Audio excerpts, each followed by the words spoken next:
Alright, you ready? Anastasia, I need your help.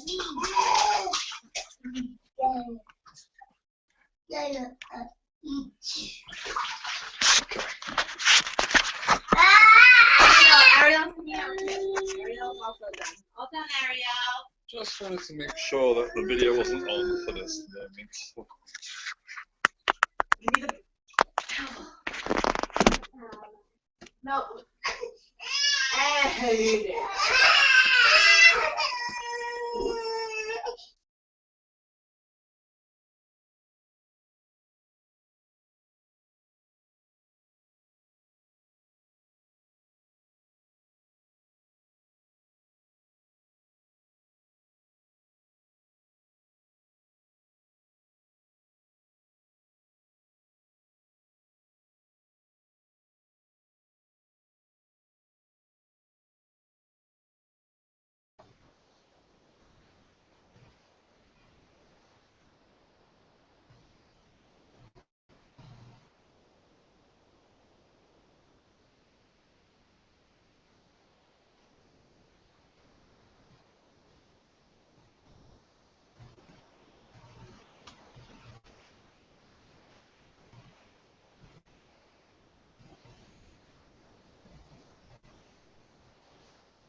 Hey guys, Bryan Miller, Director of Educational Technology here at Pinecrest School in Fort Lauderdale.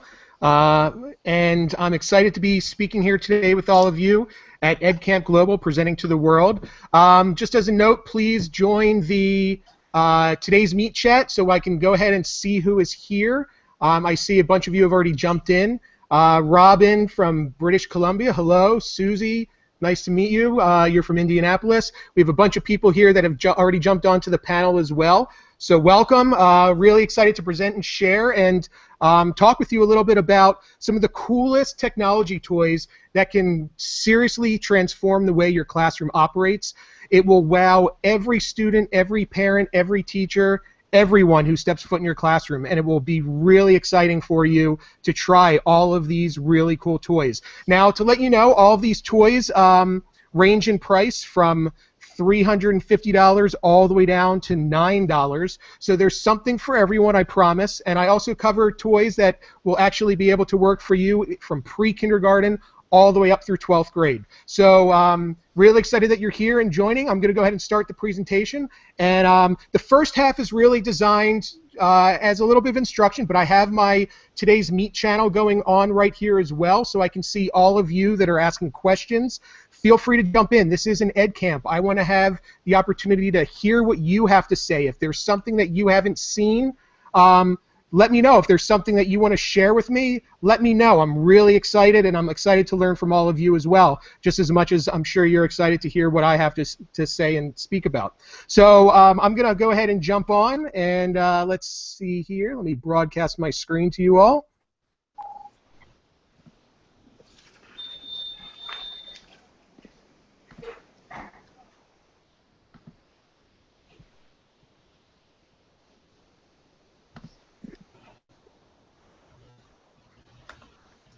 All right, so my name, like I said, is Bryan Miller. I'm the Director of Educational Technology at Pinecrest School. This is going on my 5th year at Pinecrest. Before I got to Pinecrest, I was actually teaching in public schools outside of Philadelphia. I was a computer teacher for kindergarten through grade 5. And before that, I was actually a kindergarten teacher for a number of years. So have a lot of experience in the lower schools, and Pinecrest has given me the opportunity to experience a lot from middle school and upper school, the areas that I missed. But before that, I also held roles as a Blackboard administrator and learning management systems administrator at a college in Scranton, Pennsylvania. So over 10 plus years of educational technology experience. So a little bit about Pinecrest. I have to give Pinecrest the plug because they are the best school to work for and to be at. You can see on the screen here that we have a lot of faculty and a lot of students. We're actually one of the largest private independent schools in the country, with a little over 2,500 students and over 300 teachers. So it's crazy how many people we have here. But it's awesome to work with everyone, and everyone here is the best. in education. It's incredible. So to jump right in, let's go ahead and start. So the year was 1988. I was 6 years old at this time. And I was a typical boy playing outside, you know, biking, exploring my surroundings. I was playing with friends and acting out my favorite scenes from, you know, television movies like Ninja Turtles and Indiana Jones. And during that time, my dad owned a construction company. And I had the opportunity to live a number of my childhood years in a house that he actually built. And not only did he build the house that we lived in, but he also built most of the community of Bucks County, Pennsylvania, which is located about 45 minutes outside of Philadelphia. So, you know, since living in an upcoming area of the suburbs, there was seriously so much to explore, roam free, be imaginative, and use whatever resources I could around me. And most of my days after school were spent exploring the landscapes of woods that had yet to be torn down, which they are unfortunately now, and were replaced with new homes and strip malls. But having the opportunity to grow up with some of the coolest toys, such as, you know, boulders and machines and gigantic mounds of dirt, which quickly became bike ramps, and a ton of cut wood and mishammered nails, and they were just scattered throughout the ground, and they became construction projects and toys. So at an early age, I was a maker, you know, and what it is now is just absolutely incredible. A construction site like this was a playground for someone like myself at that age because the possibilities were endless. And during this time, I quickly learned, seriously, some of the most important skills of my life just by playing outside with friends. The skills that I learned playing with friends have evolved into a new term which is widely used by schools, you know, those 21st century skill words. And along with playing came using objects, some of my favorite toys and favorites of others in the 80s. And they definitely helped develop me today. And you can see these were some of my favorite toys of the 80s. You know, we had Pound Puppies. I had those orange roller skates in the top left corner. So all these were fun things that that I was actually able to use. Yeah, I'm reading the Today's Meet here. I see some Penn State people. All right. I see here, yes, I did live in Scranton, Pennsylvania, Katrina, so I lived there and went to college there for a number of years. But yeah, this is really good conversation going on, so please feel free to converse with everyone in the Today's Meet channel. If you are unsure of how to get onto that, it's todaysmeet.com/top-tech-toys. All right, so you can go ahead and jump in there and join the conversation. There's people from all over the country in here, and even the world, so this is really exciting. I'm glad to have all of you here today as well. So the word here that I want to stress all throughout this presentation is play. You know, constructive play is what I really want to talk about. I'm an advocate for both constructive play and free play, and constructive play is an organized form of play that in many ways is goal-oriented and thoughtful, and children who are engaged in constructive play use materials to create something. And in this case, and it gets harder in complexity as they get older. And you're doing this type of play in school every single day as teachers and students. So these 21st century skills, I want to see in the Today's Meet chat channel. What are the 4 C's of 21st century skills? Ready, go. Communication? Yes, that's one. Thank you. Communication. What else is there? Collaboration? Collaboration. What else? Creativity? Okay, and one more. She took all of mine. She took all of yours. She jumped in so quickly. She knows them all. We're missing one. Communication, collaboration, creativity, and critical thinking or problem solving is the other one. So those are the 4 C's of 21st century skills. But I want to focus, yeah, see, the Today's Meet channel is now blowing up, and they're getting them all right as well. Awesome, guys. You guys are nailing it. Critical thinking, communication, collaboration, creativity. There's some others in there, but what I want to mention to everyone and share with everyone is we need to stop calling these 21st century skills, because these are all the same skills that I grew up with when I was playing outside with my friends and building forts. And guess what? You've always been teaching them. And these skills shouldn't just be called 21st century skills. These should be called essential skills, which is the essential skills of life. And you're going to walk out after this presentation, and you're going to be able to tell every single teacher that you work with that you do all of these things. You do all of these essential skills in your classroom. You always have. You are awesome educators. You are taking the time to have professional development on your own free time, and because of that, you are amazing educators, and you do all of these things. So all of these essential skills actually also relate to play as well. The essential skills were first learned when we first learned play. It's funny how quickly we forget where we learned these skills. But by being a kindergarten teacher for 3 years, I wanted my students to naturally incorporate these skills into their play environments. Whether it was outside on the playground or in the classroom, the students were utilizing these skills without me having to do much of teaching them. What I did do, however, is I helped guide and facilitate them and showed them how to use these skills appropriately. See, Marcia's completely agreeing with me, yelling, "Stop calling them 21st century skills." So all of you are sitting here who teach grades pre-K through 5 probably can sit here and say, yeah, you know what? These are all of the things that I do. So why after 5th grade do we stop? You know, it's really sad. And just looking at a picture like this, you know, the landscape, the play has totally changing. And someone said in here, where is it? We're taking away play time for a lot of these students. And these students need this to be able to think creatively and problem solve and collaborate and communicate with their friends. But in middle school, a lot of these students are pushed into the industrialized era of teaching, like this picture, where we push students to go through a day of block scheduling and learning times. And students have to find play somewhere else, unfortunately. So the landscape of play has completely changed, and it's moving now towards a more digital environment. And I don't mean we are now moving to only virtual worlds, and I'm going to share with you some of the virtual worlds that you're going to be able to play with in your classrooms, but I mean we're incorporating technology into our play. The day of manhunt, you know, until 10 o'clock at night with your neighbors or friends, unfortunately seems to be no more. I don't see a lot of kids outside playing. But instead they're replacing that with video games. And I'm here actually to say it's okay. It's okay that the landscape of play is evolving. And it's okay that we're reminiscing and remind students how it used to be when we were growing up. Remember how some of our parents told us how easy it was, how easy we had it, that they used to have to, you know, walk up a hill 2 ways to school. First of all, how is that even possible? But second, it's okay that we're sitting there, them telling how it was when we were their age, and watching their eyes roll at you. You know, they're going to do that, and it's okay. So we need to meet them in the middle, and that's really important.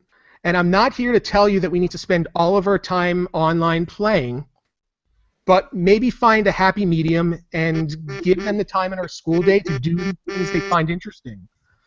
Remember, we're already teaching these essential skills, but how we need to shift our minds of the landscape into a more digital realm by including technology to provide authentic instruction and play. And in order for you to better understand what I mean, I want to illustrate kind of how play has changed through the years, but before we do that, we have to get to the past. And in order to do that, I'm going to jump into my DeLorean, and we're going to travel to the past to learn about some of these play back then and now.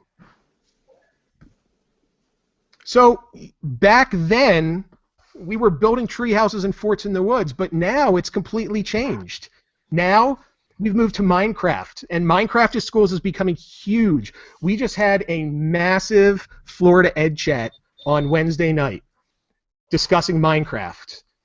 And we need to recognize that this is where students are able to socialize, learn, create, and gameplay is okay in the classrooms.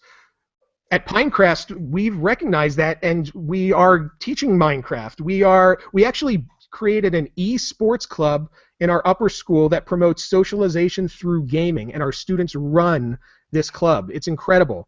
So students understand and realize that they can socialize, problem solve, and learn through using games. So we need to give them that chance rather than being afraid of shifting our idea of play.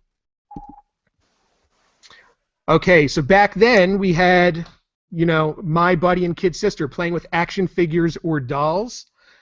And now these games come to life. Now, I'm not an advocate in saying it's okay for you to play World of War or Minecraft in your classrooms, but I'm just trying to illustrate that playing with dolls and action figures has completely changed, and now we're actually moving it into video games, and kids are doing this right now. We have kids are playing Minecraft right now. Son has created his own server at 12 and 10 years old. That is awesome. And we have a lot of people in the chat that are really excited about Minecraft. I love Kane's Arcade, Fran. I think you showed me that originally. That was one of the best. If you have not seen Kane's Arcade, you need to watch that video. It is incredible.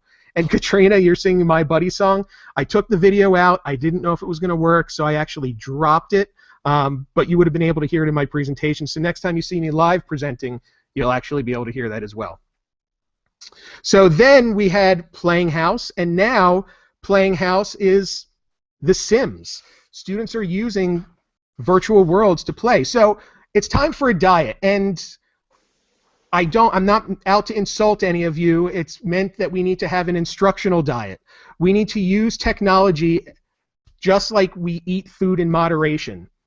While it's important that we utilize technology in the skills that we teach or when kids are playing, we don't want it to be the only thing that we do. Just like we don't want the only food that we eat to be a cheeseburger. So surprisingly, it's okay to sometimes use a pencil and paper. And you're hearing that from a technology person. I am a big advocate for whatever the right tool is at the right time. So if using technology to play works in your situation, go for it. If not, then just use standard regular play. It's okay. Use regular manipulatives and toys. It's important for everything to be used in moderation, though. Some teachers feel that these 21st century skills need to be all technology. Yeah, go ahead.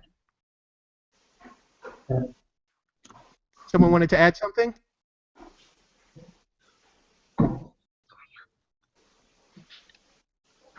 All right. So let's go in, and I want to start sharing with you some of the technology toys. And I'm actually going to switch out of this presentation back and forth because not only am I going to be showing them to you on the screen, but I actually have them here with me as well to show you in person.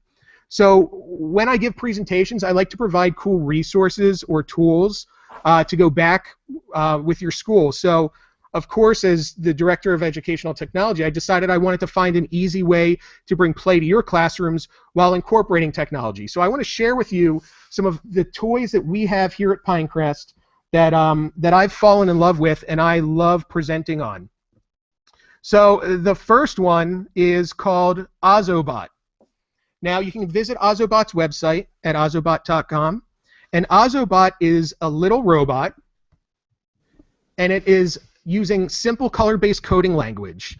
And Ozobot introduces the concepts of coding, deductive reasoning, and robotic play behavior in awesome ways. And they have a curriculum that they already have set up as well.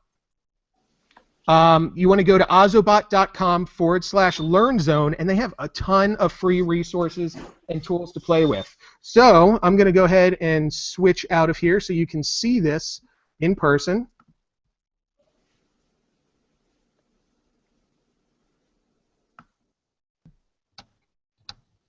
All right, I actually decided this time that I'm going to do a 2-camera shoot. So I actually have another camera so you can see everything that's happening from far away. Hey guys. So yeah, Ozobot is awesome. Ozobot is this big. I mean, it is extremely small. You can see how small that is. And there's a lot of power inside of this robot right here. We can do a lot of really cool things.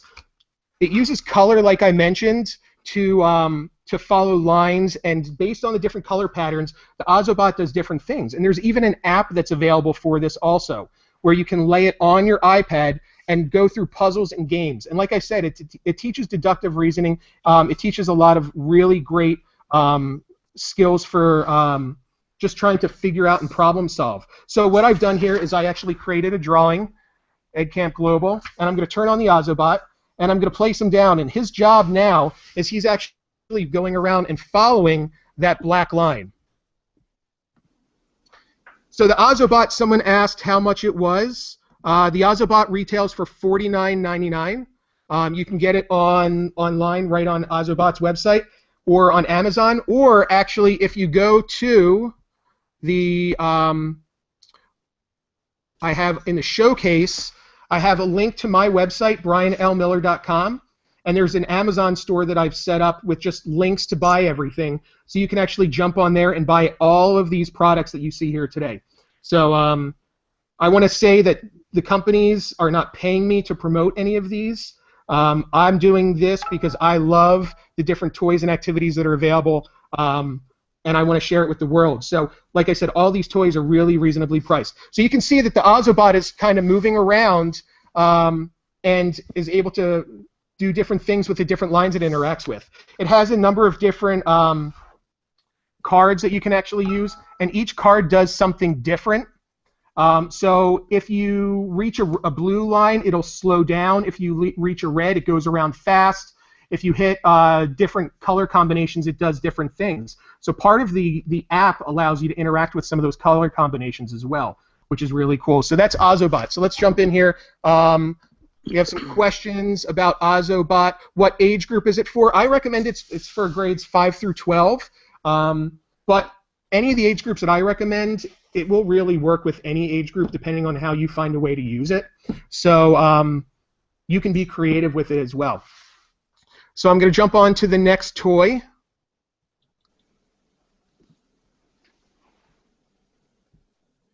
And that next toy is one of my favorites, which is Sphero.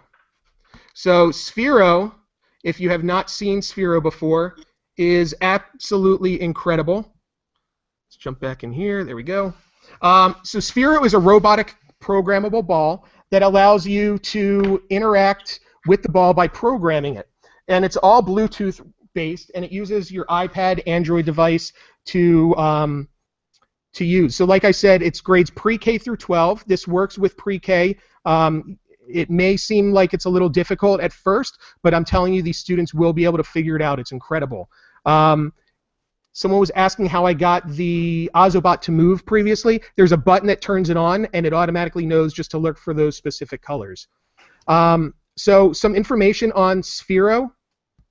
You can see here by going to the gosphero.com education website, they have a ton of different lessons that are created, and it also has some apps that you can download and use as well. So we have the macro app that allows you to design the macro lab that allows you to use macros very similar to Scratch, where they have pre-designed macros that you can drag them and drop them in.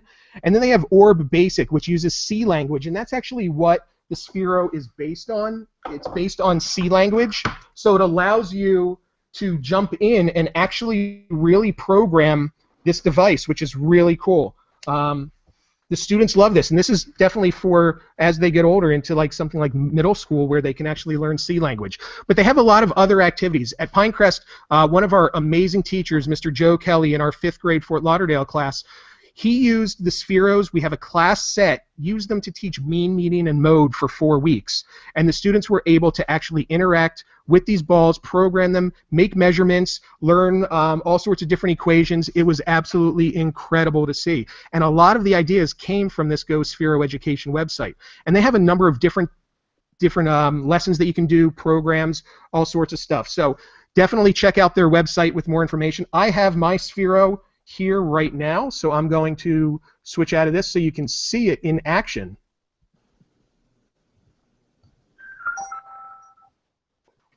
All right, so I have my Sphero right here, and in order to turn this on, all you have to do is just tap it twice, and it will turn on. Let's see if it works. There we go.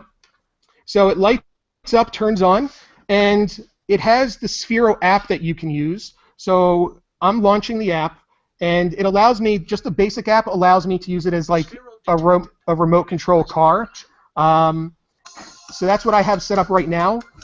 So if I hit play, you can see how this works just by me actually just moving it around like remote control. So I'm going to set this up. There we go.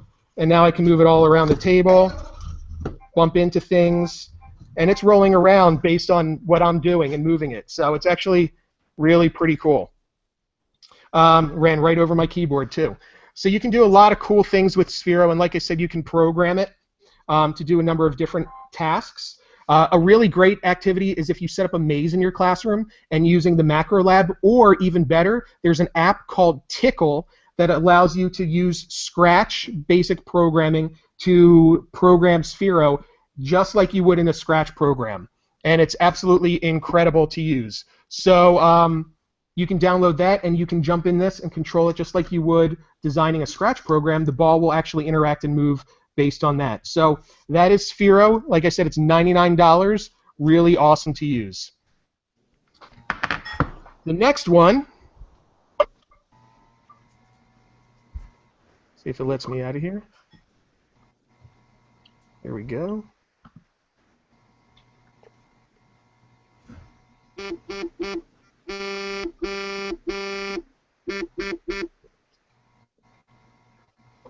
So one of my favorites, and I know Katrina, who's here listening as well, will completely agree that Osmo is one of the coolest toys that brings tangibility and play and technology all together in one. So I have my Osmo here as well. So Osmo is $79.99. You can actually go on playosmo.com, and I believe the Apple Store still sells them for you to purchase if you want to jump into a store and buy them. I recommend this for grades pre-K through 3 because some of the activities that you can have. You can see that there's a Tangram app that you can use. There is a word puzzle game that you can use as well. Math is coming out, and there's a couple art creative ones that are really fun as well.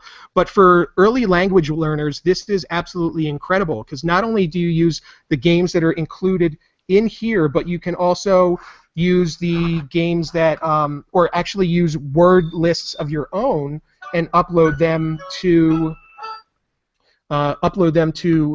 Osmo and play with your own word lists, which is really great. You can do that for free. So I highly recommend Osmo as one of the toys as well. So I have an Osmo here with me as well.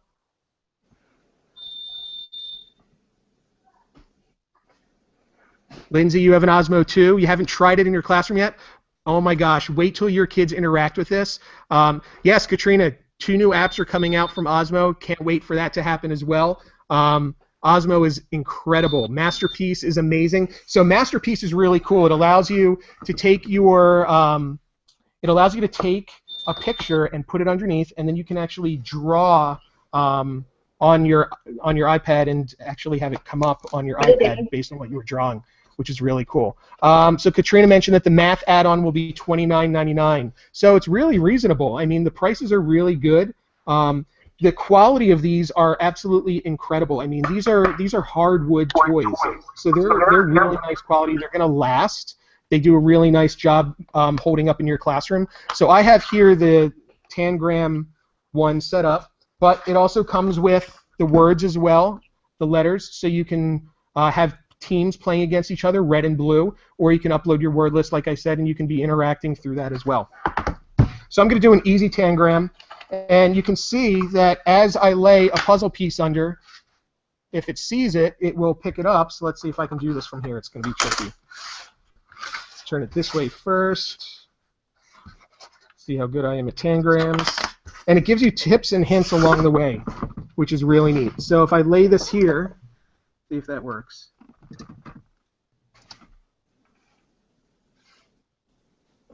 There we go. It just recognized the 2 there. So it's blinking, you can see that. Really cool. So Osmo is definitely a really great toy for your classroom. Your kids will love playing with Osmo. We have these in all of our grade levels, pre-K through 3 at Pinecrest, and teachers are asking for more because they see the power behind it. And it's definitely something that your students will enjoy using also. So that is Osmo. I'm going to put that back over here. Next one is absolutely one of my favorites, and all my computer science and maker friends will completely agree. So that one is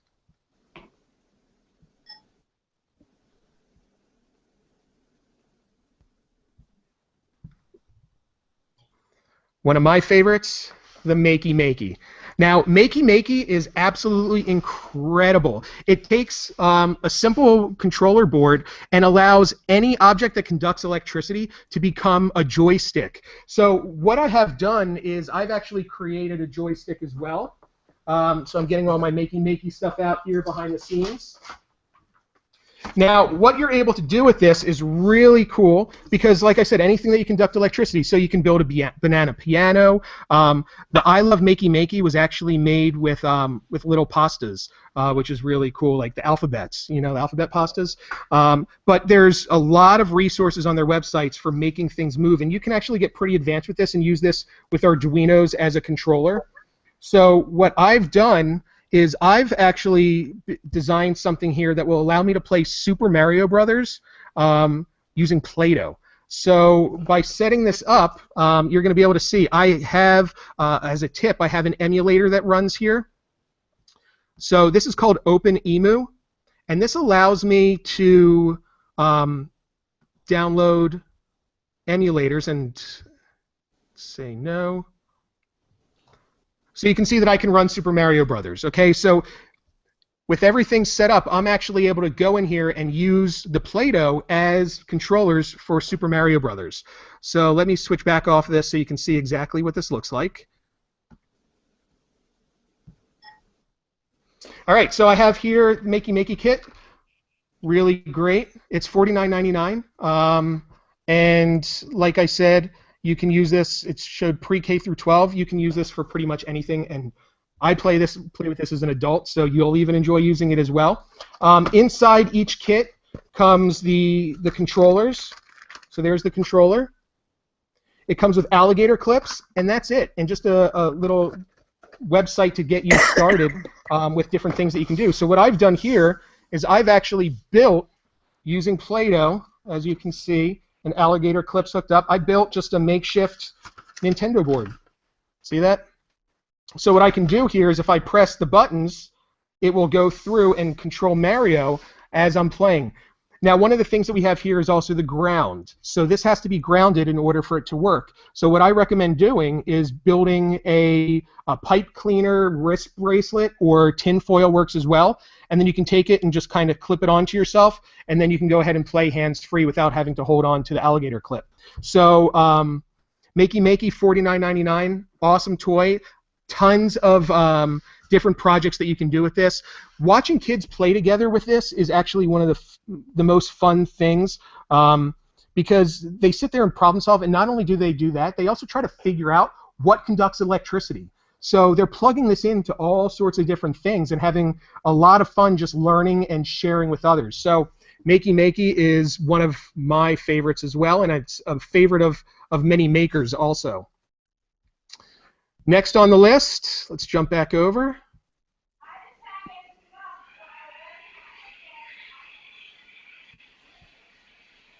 Is Little Bits.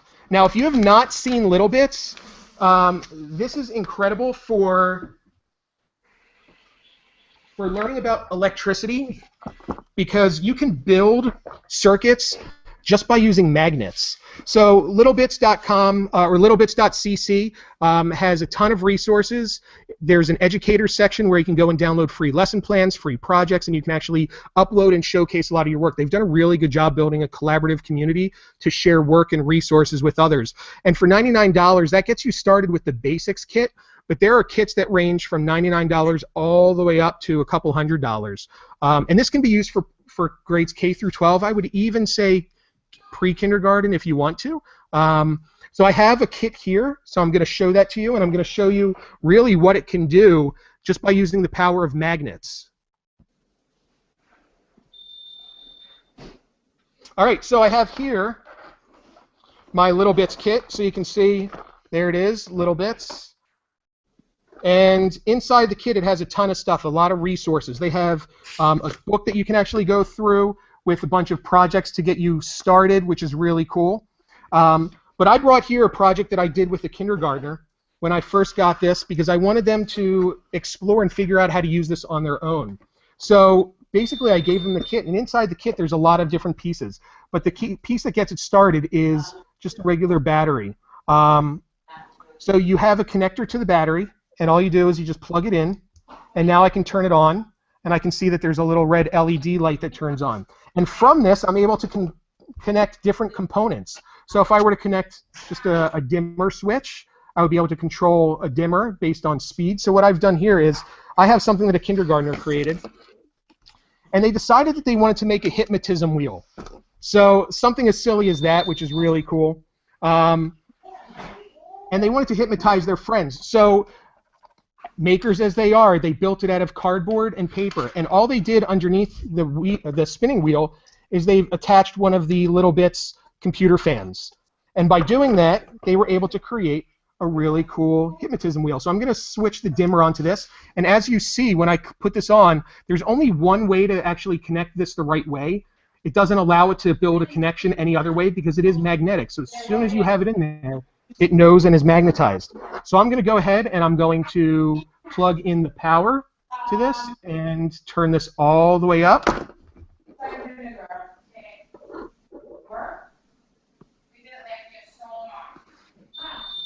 And let's see if it works. It's trying to spin.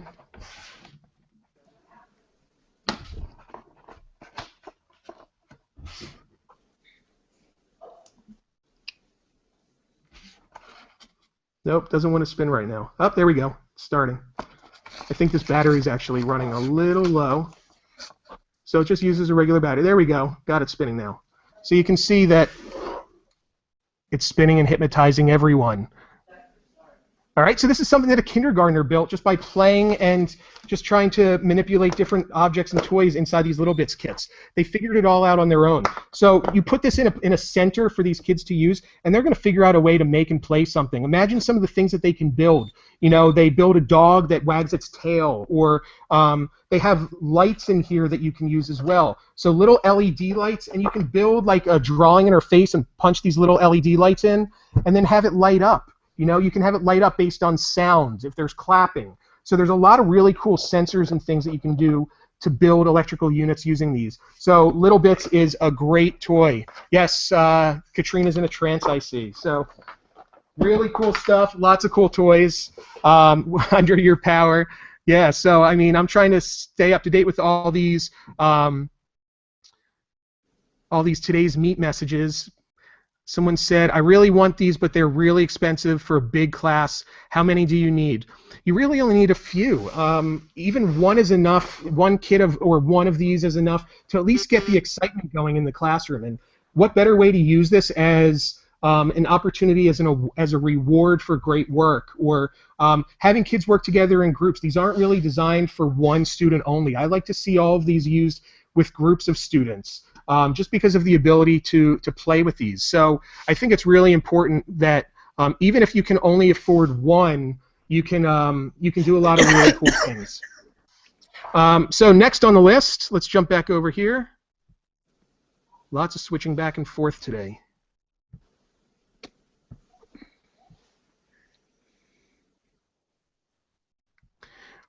Really great one is the Kano kit.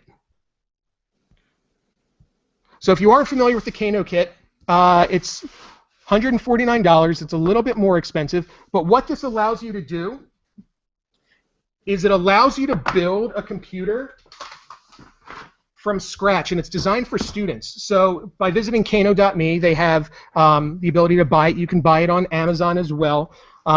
But it comes with a really great kit, and you see that it has 2 booklets, has stickers, and it has all the components for building your own computer. And this is a Raspberry Pi based computer. So I have one here that I'm going to show you.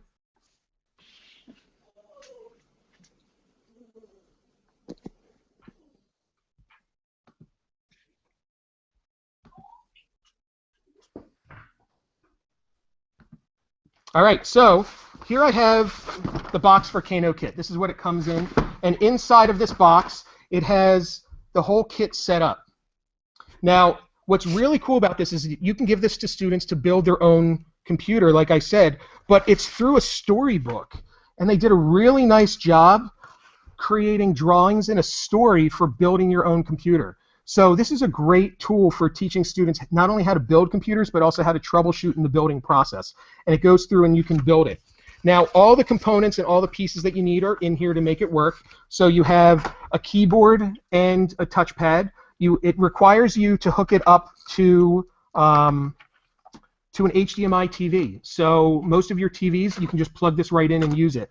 It comes with the ability for students to learn how to build a speaker, so you can have sound coming out of this. It's a self-contained Raspberry Pi unit. This is the computer itself. This amazes everyone when they see how small this really is. But you can do everything that you need, and it comes with an amazing operating system, the Kano operating system, which is on an SD card, but the entire operating system is actually inside of this micro SD card. It's incredible. This is an 8 GB micro SD card. It contains the entire operating system for this computer.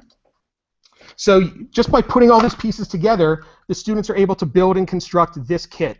This is the kit that as it's finalized. It has Wi-Fi built into it, so it uses a Wi-Fi adapter. It has a Bluetooth dongle, which allows it to connect to the keyboard and trackpad.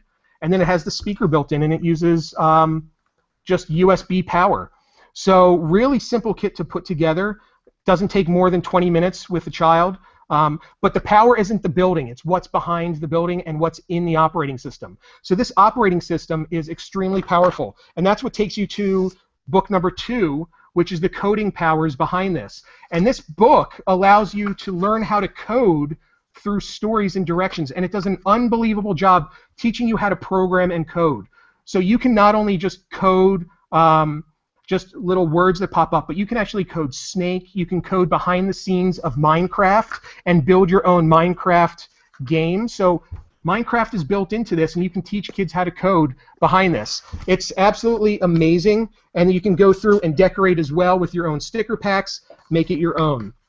So Kano kit, like I said, it's $149. I recommend it for grades 1 through 5, but as an adult, I'm playing with this too. I wanted to learn how to code, I wanted to learn how to program a little bit more, and I wanted to play some of the cool things that came along with it. So this was a really good one to purchase. Our students at Pinecrest are going to be using this as well this upcoming year, because we built a brand new computer science curriculum, and this is one of the activities and toys that they're going to be using, which is really cool. All right, let's jump on to the next toy. I have a couple more to go.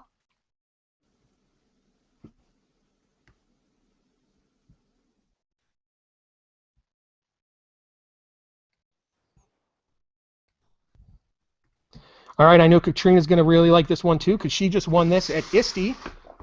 But this one is incredible. This is Dash and Dot by Wonder Workshop. And what they've done here is they've built a very kid-friendly robot for grades pre-kindergarten through 5. But you can use this as high as you want in grade level because of how cute they are. They are absolutely incredible. Now, it's a little bit pricey at $279. But they do have some coupons for percentages off that I'll share with everyone as well on Twitter after this, so you can get some percentages off if you would like, buying it through makewonder.com. But they have a ton of different things that you can do within this. This is a really complex robot, and it allows you to do a lot of really cool tasks.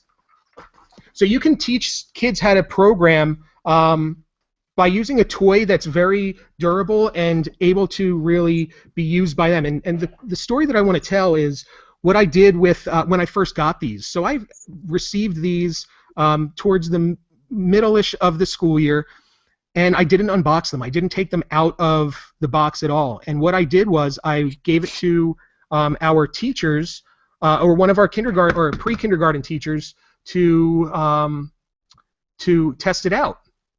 And I went into the class, and I decided, you know what? I'm going to give them the opportunity to figure this out for me. I don't have the time to play with the toy right now, but I did want the opportunity to learn how to use it. So I put the learning in the hands of the pre-kindergarten students. And I went in and I showed them what Dash and Dot are able to do just by showing them the brief video. And then I gave it to them to actually play with and use. And I left it in the classroom for a couple of weeks. And I came back a couple of weeks later and I asked them to show me what they learned.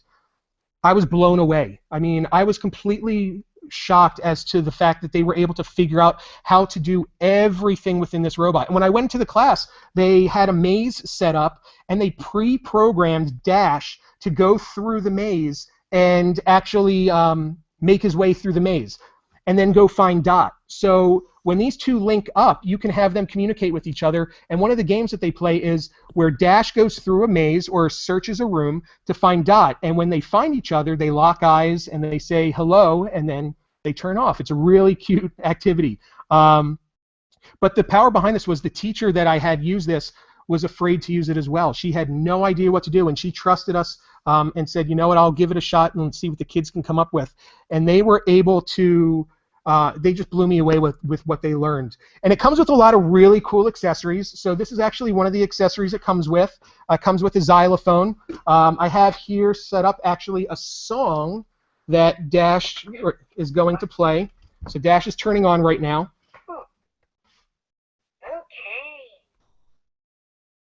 Now, the app is really easy and super friendly to learn. It makes it very simple for students to add and pair devices, and it walks them through the steps of attaching a xylophone and what to do. Now, it's searching for the robot, and it uses Bluetooth, and then to pair it, all I do is just hold my finger down, and it pairs together. So now it's paired, and here's a song that it's learned for you.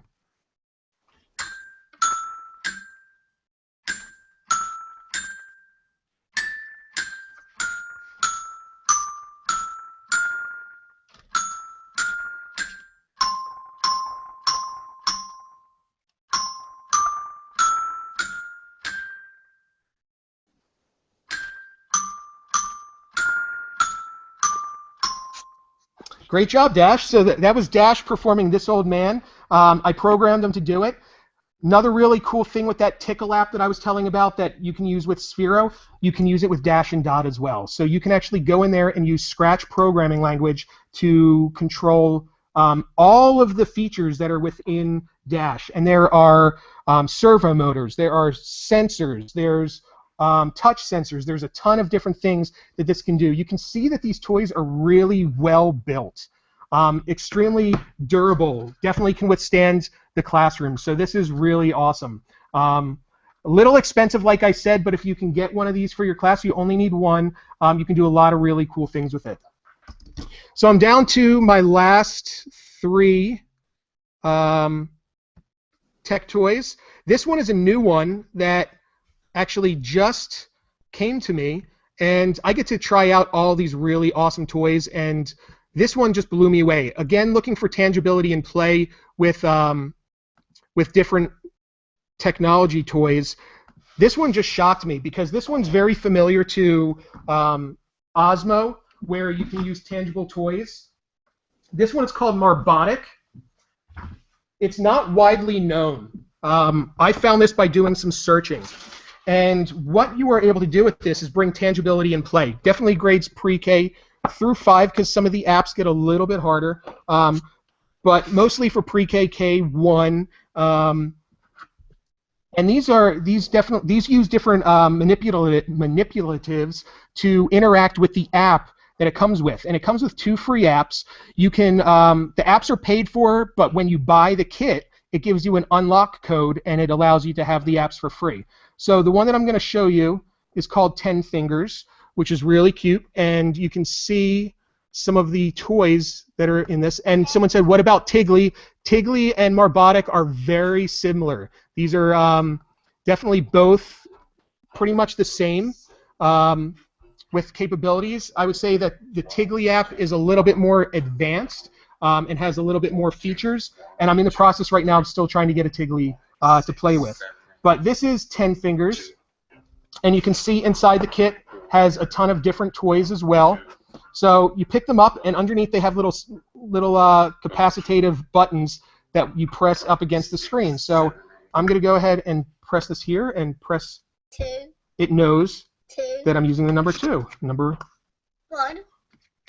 And you can go through, and they have a couple activities. So it has a picture on the screen. So now I need to figure out how many I use.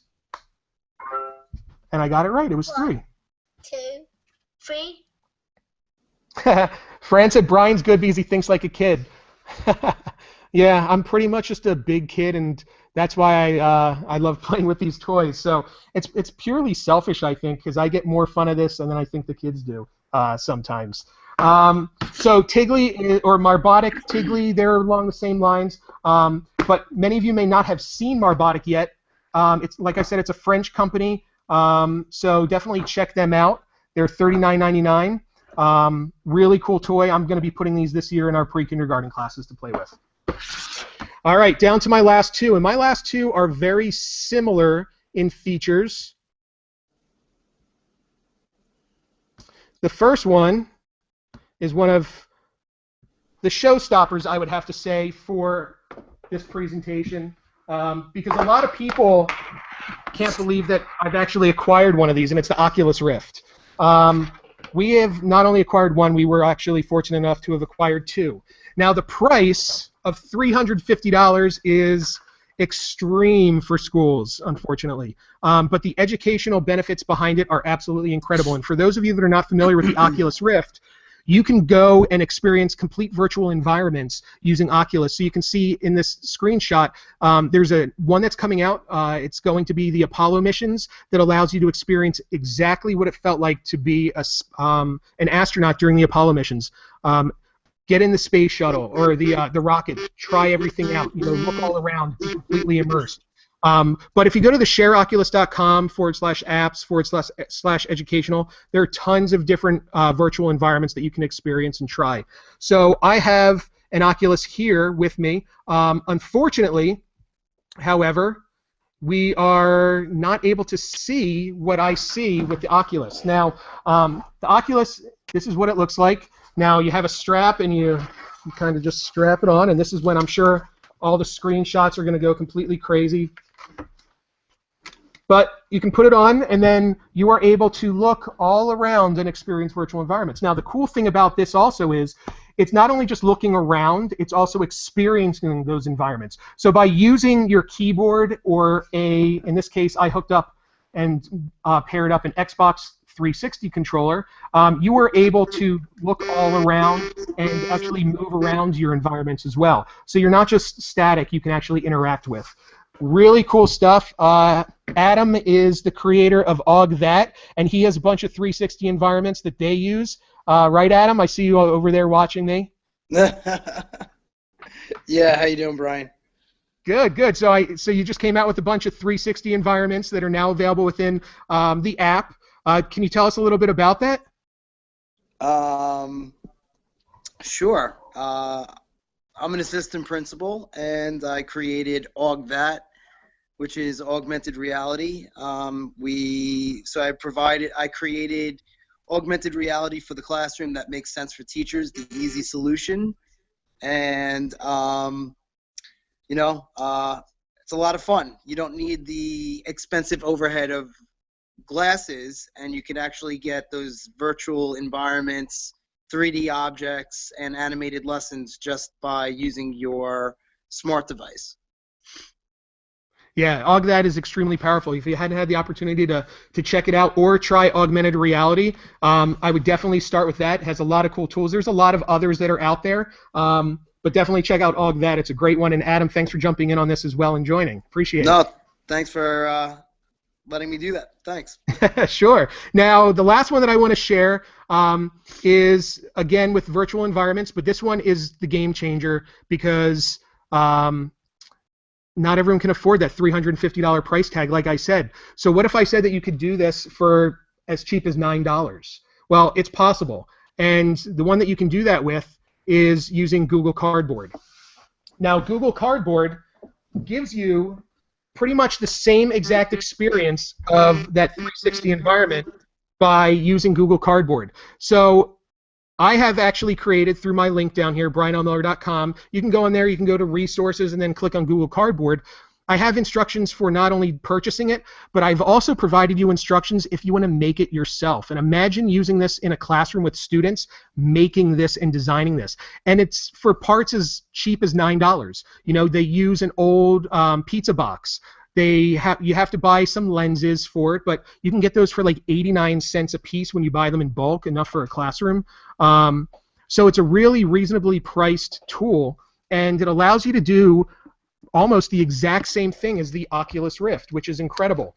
So I have here as well a Google Cardboard. And with this Google Cardboard right here, you can see that, I am able to take my phone, my iPhone, and all you do is you take your phone and slide it in and close it up, and you run the Google Cardboard app, which is free, provided by Google. And now you can go through, you can put it on and look all around, and you can see the 360 environments as well. Really neat. It allows you to have some interaction as well. There's a little clicker here. It's like those old viewfinders, those red viewfinders. They're actually coming out and creating one, which is really cool for Google Cardboard. Can't wait to get that. But it uses the magnetometer inside of the phone to use it as a clicking motion. So when I slide my finger down, you can go through and experience a whole bunch of different stuff. So Google is really focusing heavily on augmented or on virtual environments, the augmented reality aspect of this, the 360 environment aspect of this, by providing cameras to people throughout the world where you can actually go out and have a camera where you can take a 360 picture and you can upload it into Google and you can go through and experience places all across the world. You can actually do it right now using Google Maps. So Google Maps, only on an Android device currently, but it will be coming out for the iPhone as well, allows you to click on a map area, and when you go into Street View, there's an option inside of the app that allows you to turn it on for